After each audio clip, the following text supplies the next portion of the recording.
মাশাআল্লাহ এই যে ছাগলটা কিন্তু সুন্দর। ওর ওর সেই খেলার অভ্যাসটা এখনো কিন্তু আছেই। Jump jump, good good boy.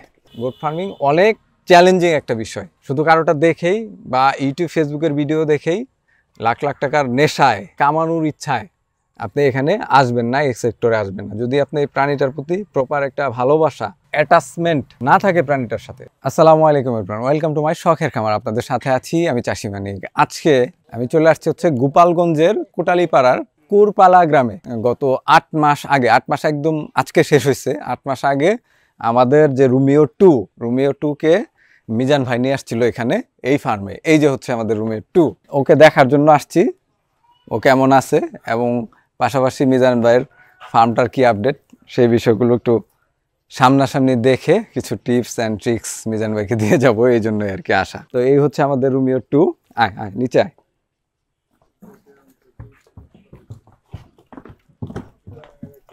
আয় আয় আয়, জাম্প জাম্প জাম্প। দেখি ও জাম্পটা আছে না ভুলে গেছে, একটু দেখি। জাম্প, ওয়াও ভুলে নাই এখনো। 8 মাস পরে ওর সাথে দেখা। Jump Romeo, jump jump, good good boy. যদিও একটু শুকায় গেছে কিন্তু ওর কিন্তু বিহেভিয়ারটা সে আগের মতোই আছে, ফ্রেন্ডলি। এই যে দেখেন ওর ওর সেই খেলার অভ্যাসটা এখনো কিন্তু আছেই। Jump jump, good good boy.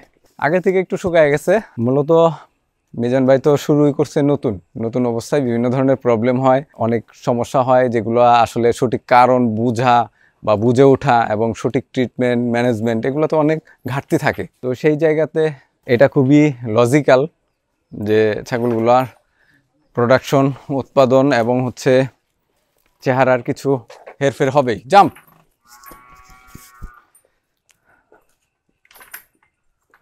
But তারপরেও ওকে দেখে ভালো লাগতেছে যে ওর অ্যাক্টিভিটিসটা খুব স্বাভাবিক আছে, চঞ্চলতাটা অনেক আছে, খুব প্রাণবন্ত। ও নাকি কয়েকদিন ধরে খাবার ঠিক মতো খাচ্ছে না, মানে কম খাচ্ছে। দেখি দেখি কি হয়েছে।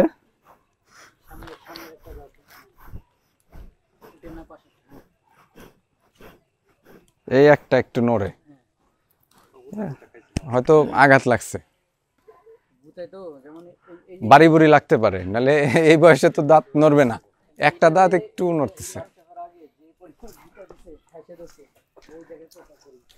দাঁড়া দাঁড়া দাঁড়া দাঁড়া, একটু ফার্মটা দেখাই, পরে খেলবো।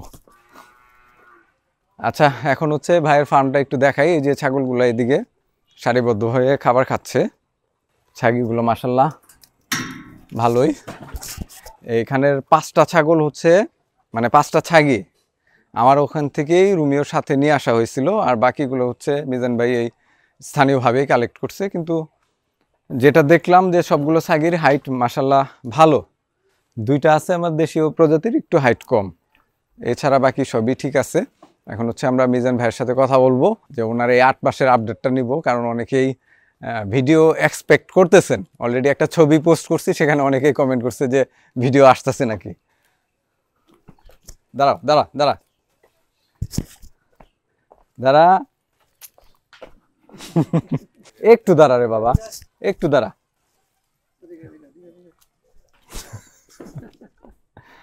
না থাক থাক থাক, হয়েছে হয়েছে হয়েছে, থাক থাক থাক, গুড বয় গুড বয়। এখন না এখন না এখন না। এই হচ্ছে মিজান ভাই। মিজান ভাইকে আগেও দেখছেন, রোমিওকে যেদিন নিয়ে আসা হয় সেদিনও কিন্তু মিজান ভাই কথা বলছে। তো মিজান ভাই কি অবস্থা? জি আলহামদুলিল্লাহ। তো এই যে 8 মাস পার করলেন, কেমন কি বুঝতেছেন বলেন? আলহামদুলিল্লাহ, মাঝখানে তো একটু খারাপ অবস্থায় গেছিল, তা ইনশাল্লাহ এখন ওই ঝামেলা ক্লিয়ার হয়ে এখন অনেকটা বেটার। আপনাদের পরামর্শে ইনশাল্লাহ এখন অনেক ভালো অবস্থায় আছে। বাচ্চা পাইছিলেন কয়টা? 8 মাসে 10টা বাচ্চা পাইছি, তা 10টার ভিতরে 5টা আছে আর 5টা মারা গেছে। জি সুপ্রিয় দর্শক, এই জায়গায় কিন্তু সবসময় আমি বলে থাকি যে ছাগলের ফার্মের মূল অ্যাসেট কিন্তু হচ্ছে বাচ্চা, আর বাচ্চায় যদি ঠিকমতো বাঁচানো না যায় তাহলে এখান থেকে প্রফিট করার কোনো সুযোগই নাই। কারণ হচ্ছে গিয়ে গরুতে দেখা যায় যে বাছুরটা বিক্রি করা যায়, আবার হচ্ছে দুধ বিক্রি করা যায়, সেখান থেকে একটা আয় আসে।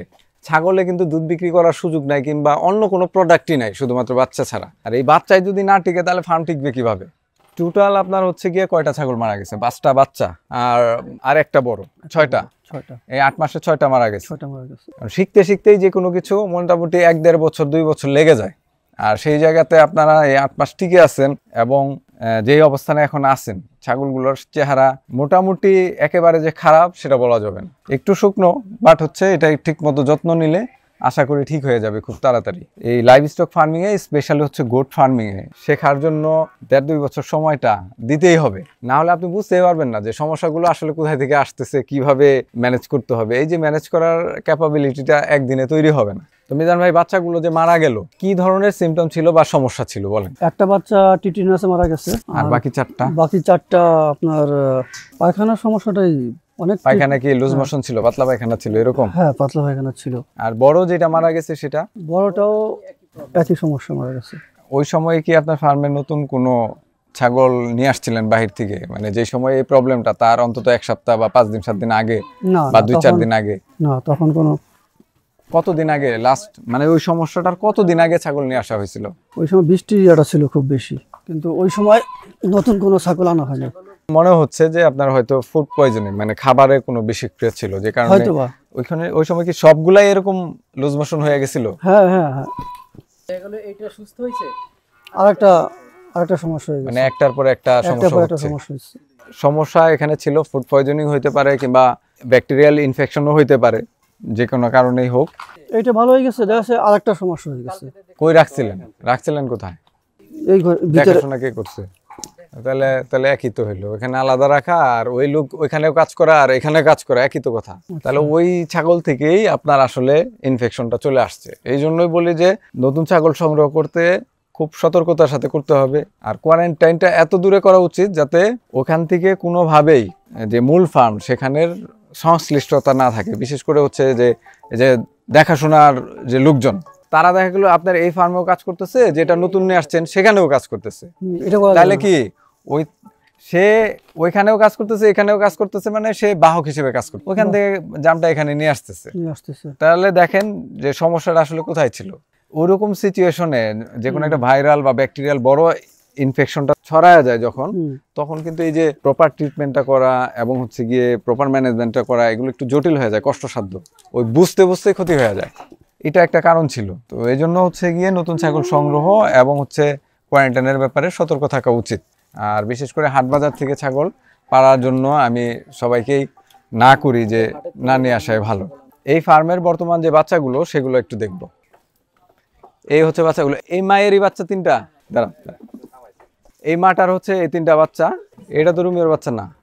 না, এটা বিটল ক্রস মনে হইতেছে। হ্যাঁ। ওর মা কোনটা? এইটা হলো মোহন ভাইয়ের এখানকার বাচ্চা। এই যে হচ্ছে রুমিও 2 এর বাচ্চা, এটার বয়স মাত্র 3 দিন। আর এর আগের বাচ্চাগুলোর এই যে এখানে 3টা আছে, এই 3টা বাচ্চার মা হচ্ছে এই যেটা। দেখেন মায়ের হাইট কিন্তু একেবারে কম, বাট বাচ্চাগুলা কিন্তু মাশাআল্লাহ ভালোই হয়েছে। 2 মাস চলতেছে। এখন তো দুধ আসলে অত পায় না, 3টা বাচ্চা মায়ের দুধ অত পায় না, কিন্তু আর একটু বড় হলে যখন পরিপূর্ণভাবে খাবার অভ্যস্ত হবে তখন দেখবেন যে স্বাস্থ্য আরো ভালো হয়ে যাবে। আর এই যে একটা, এটা হচ্ছে রুমিও 2 এর বাচ্চা, এটাও ফার্মের প্রথম বাচ্চা। ওর মাটাই হচ্ছে মারা গেছে। আরে কত সুন্দর বাচ্চাটা ছিল মাশাআল্লাহ। মাঝখানে দুর্বল হয়ে গেছিল, আবার এখন একটু ঠিক হচ্ছে। এটাও তো মনে হয় এর কাছ থেকে আনছেন? না, এটা আমাদের এই যে এলাকা ওর। মাশাআল্লাহ, এই যে ছাগলটা কিন্তু সুন্দর। আমার যতটুকু ধারণা এটা যমুনা পাড়ির ক্রসের একটা ছাগি। তো এটার যে বাচ্চাটা, এটা হচ্ছে এই রুমিও 2 এর বাচ্চা। একটা খাসি বাচ্চা হয়েছে মাশাআল্লাহ, 3 দিন বয়স। খুব চমৎকার লাগতেছে বাচ্চাটা, কালারফুল আর কি। মিজান ভাই এই যে ঘাসের ট্রেটা, এই ঘাসের ট্রেটা কিন্তু আমাদের শখের খামারের মডেলেই বানানো হয়েছে। মিজান ভাই একটু খরচ বেশি করছে, এসএস দিয়ে বানাইছে। এটা এসএস দিয়ে বানানো আসলে পার্মানেন্ট। আমিও নেক্সটে হয়তো এসএস দিয়ে বানাবো, কারণ রডগুলো জং ধরে নষ্ট হয়ে যায়, 2-3 বছরের বেশি ব্যবহার করা যায় না। এটা হচ্ছে মিজান ভাইয়ের ভাই, ছোট ভাই।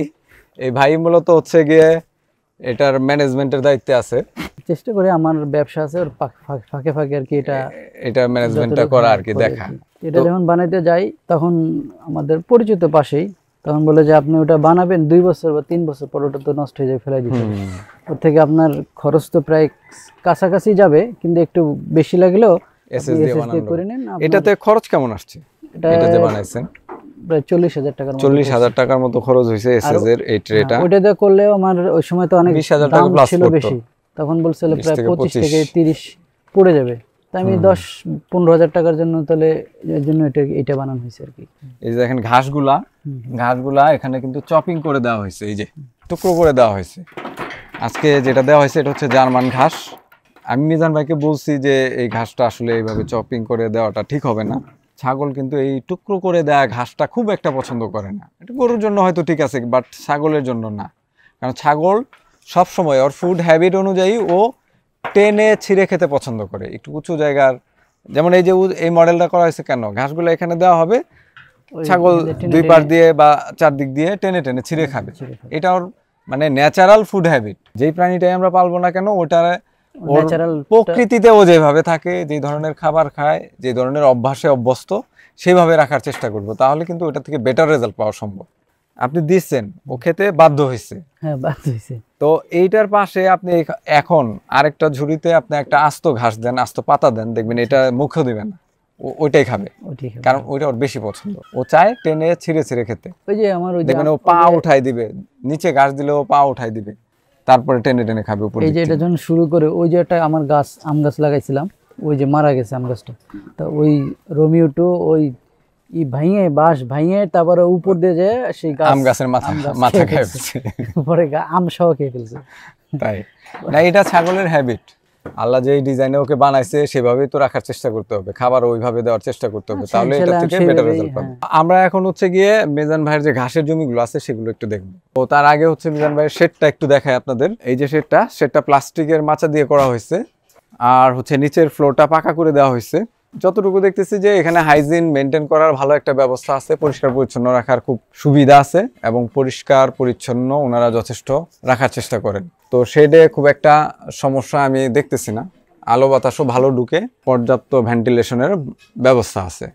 সামনে যেহেতু শীত আসতেছে, ডিসেম্বর জানুয়ারি নভেম্বর মাসে না দিলেও হবে। এইটার জন্য জানা যাচ্ছে, এই যে কেউ বলতেছে পলিথিন আছে, পলিথিন দেওয়ার জন্য, আবার অনেকে বলতেছে ত্রিপল দিতে, কোনটা দিলে বেটার হবে? আর পলিথিন অনেক পাতলা হয়, এটা টিকে না। আপনার যে প্লাস্টিকের যে ত্রিপল গুলো আছে না, আপনি হচ্ছে এটার মাপ নেবেন, ওইখান থেকে আপনি যে এই লেভেলটাই নিলেন, ফ্লোর লেভেলটাই নিলেন, যেহেতু আপনার ছোট্ট শেড, এই লেভেলে একটা মাপ নেবেন, ওই মাপে দৈর্ঘ্য প্রস্থ অনুযায়ী বানাই নিয়ে আসলে এই 2টা মাস, শীতের 2টা মাস যদি এটা একটু নামাই দিবেন, বিকেল বেলা সকালবেলা খুলে দিবেন, আর বাকি বছরে 10 মাস কিন্তু এভাবে খোলাই থাকবে। আমি 10 মাসটাকে প্রাধান্য দিব না 2 মাসকে? তাহলে আমি ওই 2 মাসের কারণে আমি ঘরের ডিজাইনটা কি পাল্টায় ফেলবো নাকি? আমি তো 10 মাস যেভাবে অ্যাডভান্টেজ পাইতেছি, যেভাবে আমার প্রাণীগুলো ভালো থাকবে সেটা আমি প্রায়োরিটি দিব, আর 2 মাস আমি ম্যানেজমেন্ট অন্যভাবে করলাম, চেঞ্জ করে দিলাম। তাও জানুয়ারির মিড পর্যন্ত, তারপরে তো শীত কমে আসে, আর এদিকে হয়তো নভেম্বরের শেষের দিক থেকে শীত শুরু হয়।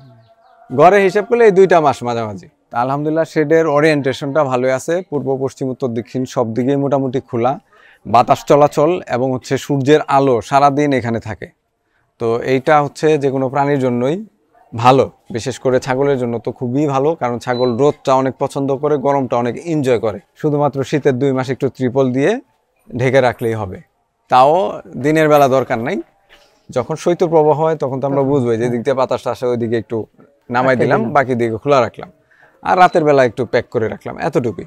এই 2 মাস আর বাকি 10 মাস অ্যাজ ইউজুয়াল যেভাবে থাকে এইভাবেই খোলা থাকবে। ত্রিপল উঠানোর দরকার নাই, বৃষ্টি আসলেও নামানোর কোনো দরকার নেই। ওই বৃষ্টি একটু যদি দিক দিয়ে ঢোকে, আপনার তো সঞ্চা দেওয়াই আছে, তারপরেও যদি একটু সেট লাগে, ছাগল এখানে থাকবে না, ও বিপরীত পাশেও জায়গা ঠিকই খুঁজে নেবে। ওইটা নিয়ে টেনশনের কিছু নাই যে ঘুম ভাঙা উঠে আবার ত্রিপল নামাইতে হবে, দরকারই নেই। আমাদের শেডের তো উপর দিয়েও পানি পড়ে, চাল নষ্ট হয়ে গেছে, পুরো বর্ষা এভাবেই গেল, আগামী বছর হয়তো চেঞ্জ করবো। ওইটা হচ্ছে ম্যানেজমেন্ট এবং আপনি কিভাবে প্রাণীটাকে অভ্যস্ত করছেন এটার উপর ডিপেন্ড করবে। প্রাণীকে প্রাণীর মতো রাখতে হবে, প্রাণীকে আপনি মানুষের মতো ট্রিট করা যাবে না, ওরে ওইভাবে অভ্যস্ত করাইতে হবে, তাহলে দেখবেন যে সবকিছু সুন্দরভাবে চলবে। সুপ্রিয় দর্শক দেখেন, এখানে জার্মান ঘাসটা লাগানো হয়েছে, এই কচুরিগুলা সব উঠায় ফেলতে হবে, কচুরি পানা যা আছে এবং কচু যা আছে এগুলো উঠায় ফেলতে হবে, নাহলে কিন্তু ঘাস হবে না। এগুলো উঠায় ফেলতে হবে, এগুলো একটাও রাখা যাবে না, পারে ফেলে দিবেন। আর যেদিকে ঘাস পাতলা আছে ওইদিকে হচ্ছে ওই যে ওগুলার একটু বাতি দেখে পুরনো দেখে ডাটা গুজে গুজে দিলেই হবে। এইগুলা থাকলে কিন্তু ঘাস হবে না। এই জায়গায় দেখেন একটা ঘাস আছে নাই, এই যে যেদিকে কচুরি নাই দেখেন এদিকে ঘাস ঘন, এটা খেয়াল করতে হবে। এই যে আরেকটা জমি ঘাসের জমি, এটাতেও জার্মান ঘাসটাই আছে। এখানে ভাই কতটুকু? এখানে 10 কাঠার মতো আছে, এমনি অ্যাকচুয়ালি মাপা নাই। কাঠার হিসাবে আপনাদের এখানে কত শতাংশে কাঠা? কাঠা আছে 3 শতাংশে, 52 শতকে বিঘা আর কি। 2.6, 26-27 শতাংশ হবে এখানে না? ওরকম হবে। এই যে এখানে খুব সুন্দর ঘাস হয়েছে, আরো ভালো হবে। আর এই যে ঘাস কাটার সময় যে কচু টচু যেগুলো আছে না, কাইটা না উঠায় ফেলাই দিতে হবে, শিকড় উঠে ফেলতে হবে। এগুলো এই যে দিক দেওয়া হয়ে গেছে, এগুলা যদি না কাটেন দেখবেন যে পরের বারে এখন যা আছে এর থেকে 3 গুণ বাড়বে। এই যে এটা হচ্ছে মিজান ভাইয়ের আরেকটা ঘাসের জমি, এটাতে স্মার্ট নেপিয়ার দেওয়া হয়েছে, খুব চমৎকার ঘাস হচ্ছে, এটায় ভালোই লাগতেছে। এটাতে কয়দিন হয়েছে ঘাসের বয়স? 2 মাস প্লাস। এটা তো মোটামুটি উচ্চ জমি, এটাতে তো বর্ষায় পানি আসে না। না, এটা বর্ষায় পানি আসে না। তো এটা এখন যে ঘাসের যে সাইজটা হয়েছে এখন হচ্ছে 1 কাটা দিয়ে ফেলেন, 1 কাটা দিলে নিচ থেকে আরো হবে। আর ছাগলের যেটা ফুড হ্যাবিট, ও কিন্তু বেশি মোটা হইলে বা শক্ত হইলে খাবে না। এখন যে এজটা আছে এই যে পারফেক্ট, এখন কিন্তু ওয়েস্টেজটা কম হবে, গাছটা খুব চমৎকার খাবে। এইখানে প্রায় 20 শতকের মতো। সুপ্রিয় দর্শক, যে কথাটা আমি সবসময় বলে থাকি, লাইভ স্টক ফার্মিং এর একটা সবচেয়ে বড় মূল খরচটা আসে হচ্ছে খাবারে। আর গরু ছাগলের জন্য খাবার খরচ কমানোর জন্য একমাত্র মাধ্যমে হচ্ছে এই ঘাসের 12 মাস যোগান রাখা। মিজান ভাইয়ের ছাগলের সংখ্যা কিন্তু অল্প, সব মিলে হয়তো 20 থেকে 25টার মতো হবে, তাই না মিজান ভাই? 22-23টা আছে। যাই হোক, আমি না গুনেই বললাম, বাচ্চা সহ 23টা আছে। কিন্তু তার যতগুলো ঘাসের জমি দেখলাম, এই ঘাসের জমিটা ছাড়াও আরেকটা জমি আছে, সেটা একটু দূরবর্তী হয়, সেখানে আমরা গেলাম না কারণ সময় স্বল্পতা আছে। সেই হিসেবে তার যে ঘাসের চাষটা আছে, আশা করি সারা বছরে ঘাসের খুব একটা সমস্যা হবে না। তো শুরুর দিকে মিজান ভাইয়ের যে সমস্যাগুলো হয়েছে, যে 5টা বাচ্চা এবং একটা বড় মা ছাগল মারা গেছে, সেটার পেছনের যে রিজনটা, যে কারণটা, সেটা কিন্তু আমরা কেস স্টাডি করে অনেক খোটায় খোটায় যেটা বের করলাম। মিজান ভাই তো প্রথমে বলছিল যে নতুন করে ছাগল আনা হয় নাই, কিন্তু পরে জানা গেল যে আরেকটা ছাগল আনা হয়েছিল, সেটা ওই পাশে আরেকটা ঘরে রাখা হয়েছিল প্রায় মাসখানেক আগে। তো আমরা ধারণা করতেছি যে ওই ছাগলটা থেকেই মূলত রোগটা চলে আসছিল। কারণ হচ্ছে ওইটাকে কোয়ারেন্টাইনে যেই লোক দেখাশোনা করতো, পরিচর্যা করতো, সেই একই লোক মিজান ভাইয়ের মূল ফার্মেও কাজ করতো। তো যেটার কারণে দেখা গেল আলাদা ঠিকই রাখছে, কিন্তু আলাদা আর রইল কই?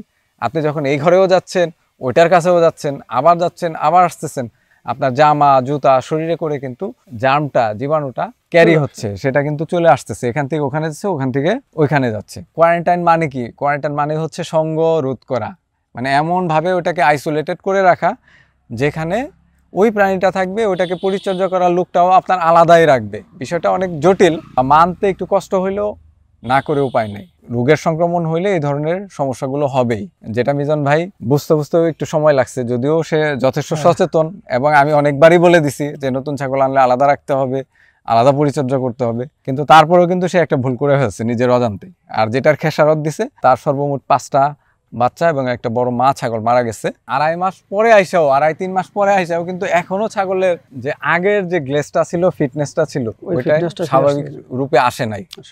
আর অন্তত 1 মাস ভালো করে পরিচর্যা করলে হয়তো ছাগলগুলোর চেহারার মধ্যে সেই আগের সৌন্দর্যটা আসবে। লাইভ স্টক ফার্মিং, বিশেষ করে হচ্ছে ছাগলের ফার্মিংটা অনেক চ্যালেঞ্জিং। যারাই এখানে আসবেন অনেক বিষয় ভেবেচিন্তে আসবেন। প্রথম বিষয় হচ্ছে গিয়ে পর্যাপ্ত ঘাসের ব্যবস্থা রাখতে হবে, এবং সেটা সারা বছর। দ্বিতীয় বিষয়টা হচ্ছে হাট বাজার কিংবা অপরিচিত কোনো জায়গা থেকে পালার উদ্দেশ্যে ছাগল নিয়ে আসা যাবে না। নিয়ে আসলেও সেটাকে অন্তত 15 দিন দূরবর্তী কোনো স্থানে কোয়ারেন্টাইন করতে হবে। তা না হলে কিন্তু যতই পরিচর্যা করেন, যাই করেন, রোগের সংক্রমণ ঠেকাইতে পারবেন না। ছোট ছোট দেখবেন যে ছোট ছোট সমস্যায় বড় বড় মর্টালিটি গুলো হবে, বড় বড় লস গুলো হবে। কারণ নতুন অবস্থায় আপনি অনেক ট্রিটমেন্টই বুঝবেন না, কিংবা হচ্ছে যে রোগের সংক্রমণটা হয়েছে ওইটা বুঝতে দেখবেন যে 2-1টা মারা গেছে। যখন অভিজ্ঞ হবেন তখন হয়তো আপনি সমস্যা হওয়ার আগে থেকে বুঝতে পারবেন, আজ করতে পারবেন যে সমস্যা কিছু একটা দেখা যাচ্ছে। তখন কিন্তু আপনি সঠিক ট্রিটমেন্টটা দিতে পারবেন বা স্টেপটা নিতে পারবেন। নতুন অবস্থায় ওই স্টেপ নিতেই ক্ষতি হয়ে যায়। আমার ক্ষতি হয়ে গেছে অলরেডি। তো ওই ক্ষতিটা তো পোষানো যায় না, বাকিগুলো আক্রান্ত হয়ে গেছে। আর তৃতীয় বিষয়টা হচ্ছে ম্যানেজমেন্ট। এই জিনিসগুলো যদি মানতে পারেন তাহলে গোট ফার্মিং এ ইনভেস্ট করবেন, নতুবা না। গোট ফার্মিং অনেক চ্যালেঞ্জিং একটা বিষয়। শুধু কারোটা দেখেই বা ইউটিউব ফেসবুকের ভিডিও দেখেই লাখ লাখ টাকার নেশায় কামানোর ইচ্ছায় আপনি এখানে আসবেন না, এই সেক্টরে আসবেন না। যদি আপনি এই প্রাণীটার প্রতি প্রপার একটা ভালোবাসা, অ্যাটাচমেন্ট না থাকে প্রাণীটার সাথে, তাহলে না আসাটাই উত্তম। আজকের ভিডিওতে রোমিও 2কে দেখাইলাম, অনেকে দেখতে চাইছেন এবং ভিডিও এক্সপেক্ট করতেছেন। তো আশা করি তাদের কিউরিসিটিটা মিটলো। তো মিজান ভাইয়ের জন্য শুভকামনা রইল, তার খামারের জন্য শুভকামনা রইল। মিজান ভাই, নতুনদের উদ্দেশ্যে যদি কিছু বলতেন। আমি যেভাবে চিন্তা করছিলাম, কিন্তু ওইটা আসলে আমার একটু ভুল হয়ে গেছে। কাজটা কিন্তু অত সহজ না, আসলে কিন্তু অনেক কঠিন। আবার যদি জিনিসটাকে আপনার নলেজে চলে আসে তাহলে আবার একদম ইজি, কিন্তু সেইটা তো নলেজে আসা পর্যন্ত তো আপনাকে টিকে থাকাটা আসলে টাফ। ওই টিকে থাকা বা ধৈর্য থাকাটাই তো সম্ভব ধৈর্য হয় না। থাকতে হবে। ধৈর্য না থাকলে আমি দেখছি অনেকেই মানে শুরু করছে একদম অল্পতেই আবার জিরো হয়ে গেছে। তাহলে আসলে এইভাবে হবে না। 2-2.5 মাস আগে যে আমাকে একটা ভিডিও পাঠাইছেন, ভিডিওটা দেখে আমার মনটা এত খারাপ হয়েছে যে ছাগলগুলোর এত রুক্ষ চেহারা যে মনে হয় হাঁটতে পারতেছে না, শক্তি নাই। আমি সেই তুলনায় আজকে দেখে আমার অনেক ভালো লাগছে এবং আমি ধরেই নিছিলাম যে অন্যদের মতো মিজান ভাইও গন, যে উইকেট আরেকটা পড়ে গেল। যত সুন্দরভাবে শুরু করছে বা যত চিন্তা ভাবনা করছে, কাজে কাজে দেখা যায় যে ফলপ্রসূ কিছু করতে পারে না, যেটা অধিকাংশই দেখে থাকি আমরা। আমার একটা ইয়ে কি, যে আমার টার্গেট হলো যে 10 জন লোক যদি পারে, তারাও যদি পারে, তাহলে আমি কেন পারবো না? আমাকে লেগে থাকতে হবে। লেগে থাকলে ইনশাল্লাহ ওখানে সাকসেস আসবে, কিন্তু শিখতে হবে। হ্যাঁ, শিখতে হবে, শেখার মানসিকতা থাকতে হবে। আমি যদি শুরু করে চিন্তা করি এখানে বিশাল বেনিফিট করে ফেলবো, তাহলে এটাতে বোকামি আর কিছু না। লেগে থাকতে হবে, শিখতে হবে, শেখার চেষ্টা করতে হবে। আর আসলে শেখার কোনো শেষ নাই এই সেক্টরে, অনেক কিছু জানার আছে। অধিকাংশ হয় কি যে এই যে আপনি 10টা বাচ্চায় 5টা মরে গেছে, একটা বড় ছাগল মরে গেছে, মন ভেঙে গেছে, ইনভেস্টমেন্ট শেষ, যে এই ব্যবসা হবে না। এখন আসলে আপনার ভুলটা কোথায় সেটা যদি আপনি না শিখতে পারেন বা না বুঝতে পারেন, তাহলে এই গরু ছাগলের ব্যবসা কেন? আপনি কোনো ব্যবসায়ী তো টিকতে পারবেন, কোনো ব্যাপারে ঠিক আছে আপনি আগে ভুলটা শিখতে হবে যে ভুলটা কোথায় ছিল আমার। এই প্রাণীটা মরছে এমনি এমনি মরে নাই, না, কোনো না কারণে মরছে। অবশ্যই সে কারণটা কি, সেখানে আমার ভূমিকা কি ছিল বা আমার ভুলগুলো কোথায় ছিল, সেটা আগে খুঁজে বের করতে হবে, তাহলে সফল হওয়া সম্ভব। তো ইনশাল্লাহ মিজান ভাই যদি টিকে থাকে, আবার হয়তো যে কোনো সময় এসে আপনাদেরকে আপডেট দিব। মিজান ভাইয়ের ফার্মটা আমি দেখে যাবো ইনশাল্লাহ। তো মিজান ভাইয়ের জন্য সবাই দোয়া করবেন এবং যারা নতুন শুরু করতেছেন তারা বিষয়গুলো একটু ভেবে চিন্তে তারপরে ইনভেস্টমেন্ট এখানে করবেন। এই ব্যবসায় বিনিয়োগ করার চিন্তাটা একটু ভেবে চিন্তে করবেন। আজকের ভিডিওটি গোপালগঞ্জের কোটালীপাড়ার কুরপাড়া থেকে এখানেই শেষ করছি। দেখা হবে পরবর্তী ভিডিওতে। শখের খামারের সাথেই থাকুন। আসসালামু আলাইকুম।